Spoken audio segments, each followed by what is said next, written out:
Mga kapigi, nami karon sa akong trabahong tangkal, nag-atop.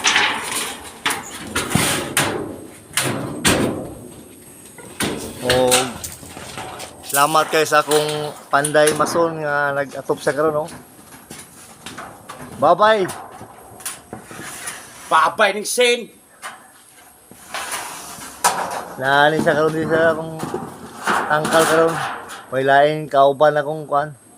Pinakutikan nga guwapa. Hello. Wapa sa kabuang. Mga kapigi. Oo, okay na. Naaptan na yun. Sa hinahinay.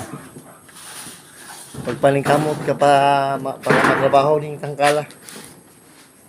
Di paningkamutan na mong dako nga amog isang maaptan kay sige-sige ko lang diri. Mayo yung maaptan siya. Kay isa ka baboy na oo. Puhon. Puno pa na ko ni diri. Itong preparasyon na to kung upat kabi. Yung apat na ko dito ko ilagay. Kaya binubungan ko na. Lagyan ko na ng yero. Pero hindi pa natapos. Kasi parang masakit daw yung hawak ng ano ko, ng panday ko. Panday basura doon. Masakit daw yung hawak niya. Kasi parang tumanda na kasi.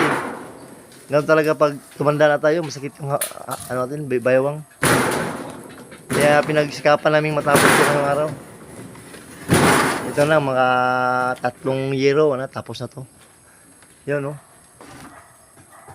Nasa taas siya.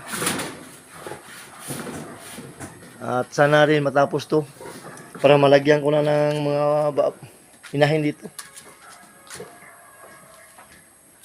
Hindi ko na natapos yung pagpipinising ko dito kasi ano, Paning hagdan si Vic. laging umuulan. Lakas ang ulan. Hindi ko pa ito naipuputan ng magpinising dito. Hindi ko pa natapos. Kaya tapusin ko sa ano. Bala nga yung susunod na linggo. Tapusin ko. Maraming salamat. Bye-bye!